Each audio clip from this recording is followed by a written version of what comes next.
It's about the clothing industry, and Stitch here in London is one of the biggest shows that the UK do. Again, the whole casual thing is a UK thing, so it's only right to be showcased in one of the biggest shows.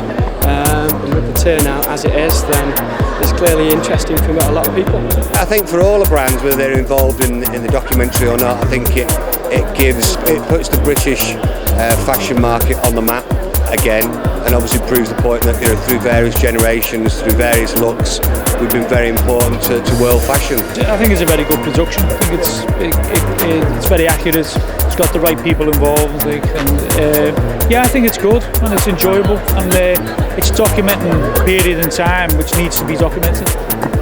I think it's a first. It's never been documented before. I think for the reasons that I said on the video, because it wasn't music based, maybe because it was hooligan based, etc. But it's a massive part of culture, and it's the only, if you think about mod and skinhead and all these youth cults, it's the only cult that really resonates today, still 30 years on. So I think it needed making. Everyone's got a different opinion about it, whether they're in London or Liverpool or Manchester. But I think at the end of the day, it's encapsulated it for me, in the best way, to be honest. People of all different ages and generations have all said the same thing. It's been reported very accurately, and a great trip down memory lane, bringing everything back up to the present day, which I think is important as well. Yeah, it's great, really good, really good. For me especially, bringing back a lot of memories. At a time actually when Admiral was very big in terms of football and football kits in the 80s. So great, really, really good, and everybody seemed to enjoy it. The feedback's been nothing but impressive, to be honest. We're showing it to people inside the culture and outside as well, and across the board it's kept people's attention. It's been interesting for them. I mean, it's in places it's quite historical, but obviously with the relation to what's still going on today, whether you're in the culture or outside the culture, people still find it relevant, and it's been a great watch for everyone. The feedback in Liverpool has been very positive. It's everyone who's seen it really enjoys it. And it's I think they like the idea that it's fairly. They think it's fairly accurate, and it's not just London based. It goes to the northwest, and it interviews people all around the country, different cultures, different backgrounds. The Leicester situation and the South Wales situation are brought into it, and they were important as well.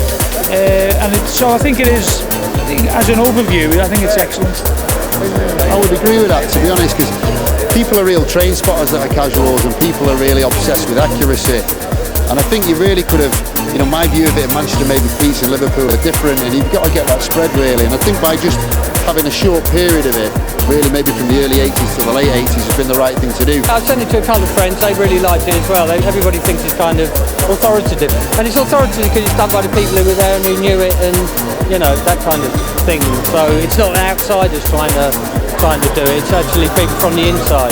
So they know exactly the right people to go to, and Because if you think of mod and punk and all the other cults that preceded casual, they're not really about labels, they're about looks. And funnily enough, that's how casual started, when the first things maybe that me and Pete wear were appropriated maybe from camping shops or looks like that.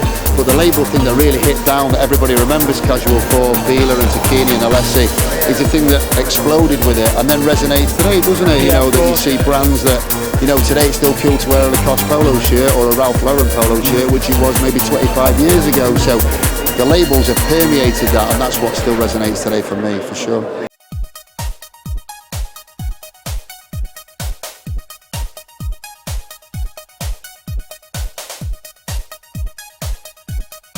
Casuals are an untold story because they developed outside of the normal realms of youth fashion. Casual's still got that mystique about it. Casual's still got that. I don't quite know. I'm not sure about that. If you wanted to be part of the firm that was going to football, you were a football casual, so you were football casual. Yeah, that was part and parcel of it. Society had nothing to say about the casual movement, but I loved it. I thought it was exciting, and it was a way of putting our stomp on. It was empowering.